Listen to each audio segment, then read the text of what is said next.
ನಮಸ್ಕಾರ ಸ್ನೇಹಿತರೆ. ನೋಡಿ, ಇವತ್ತು ಜೇನ್ ಬಗ್ಗೆ ಒಂದೆರಡು ಮಾತಾಡೋಣ ಅಂತ ಅಂದ್ಕೊಂಡಿದ್ದೀನಿ. ಜೇನ್ ಅಂದರೆ ಏನು ಅಂದರೆ, ಜೇನು ಹುಳುವು ಹೂವಿನಿಂದ ಹೂವಿಗೆ ಹಾರಿ ಮಕರಂದವನ್ನು ಹೀರಿ ಅದು ಜೇನುಗೂಡಿನಲ್ಲಿ ಇಡುತ್ತೆ.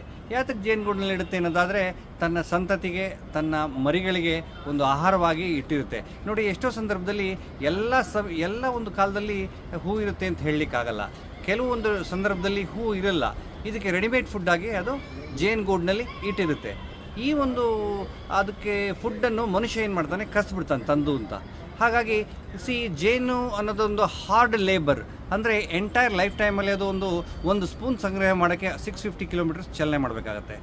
ಹಾಗಾಗಿ ಈ ಒಂದು ಸ್ಪೂನು, ಒಂದು ಜೀವನದಲ್ಲಿ ಒಂದು ಅರ್ಧ ಸ್ಪೂನು ಅಥವಾ ಮುಕ್ಕಾಲು ಸ್ಪೂನು ಒಂದು ಜೇನನ್ನು ಒಂದು ಹುಳು ತಯಾರಿಸ್ಬೋದು. ಅಂದರೆ ಒಂದು ಎಕ್ಸಾಂಪಲ್ ಹೇಳ್ತೀನಿ ನೋಡಿ.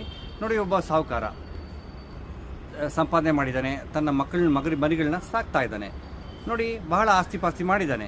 ಯಾರೋ ಡಕಾಯಿತರು ಬಂದರು, ಮನೆಯಲ್ಲಿರೋದನ್ನು ದೋಚ್ಕೊಂಡು ಹೋಗಿ ಅವ್ರನ್ನ ಸಾಯಿಸಿಬಿಡ್ತಾರೆ. ನೋಡಿ, ಇದೇ ಒಂದು ಎಕ್ಸಾಂಪಲ್ಲು ಒಂದು ಜೇನು ಹುಳುಕು ಆಗುತ್ತೆ. ತನ್ನ ಎಂಟೈರ್ ಒಂದು ಲೇಬರ್ ಏನಿದೆಯೋ ಅದು ಜೇನು ಗೂಡಿನಲ್ಲಿರುವಂಥ ಒಂದು ಹನಿ. ಆಮೇಲೆ ಈ ಎಂಟೈರ್ ತನ್ನ ವಂಶವನ್ನೇ ಸರ್ವನಾಶ ಮಾಡ್ತಾನೆ ಈ ಮಾನವ. ಹಾಗಾಗಿ ನೋಡಿ, ಈ ಒಂದು ಸಂದರ್ಭದಲ್ಲಿ ನಾನೇನು ಹೇಳ್ತೀನಿ ಅಂದರೆ, ಜೇನು ಅನ್ನೋದು ಬಹಳ ಕ್ರೂರ ಇದೆ. ಜೇನನ್ನು ಇದು ಕೃಷಿ ಜೇನು ಗೂಡಿನಲ್ಲಿ ಮಾಡಲಿ, ಕೆಲವು ಬಾಕ್ಸಲ್ಲಿ ಜೇನು ಮಾಡ್ತಾರೆ. ಆವಾಗ ನೋಡಿ, ಈ ಒಂದು ಜೇನು ಕ್ವೀನ್ ಬಿ ಅಂತ ಹೇಳ್ತಾರಲ್ಲ, ಅದಕ್ಕೆ ರೆಕ್ಕೆಯನ್ನು ಕತ್ತರಿಸ್ತಾರೆ.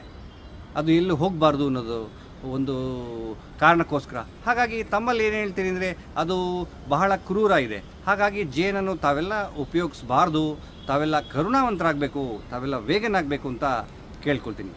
ನಮಸ್ಕಾರ.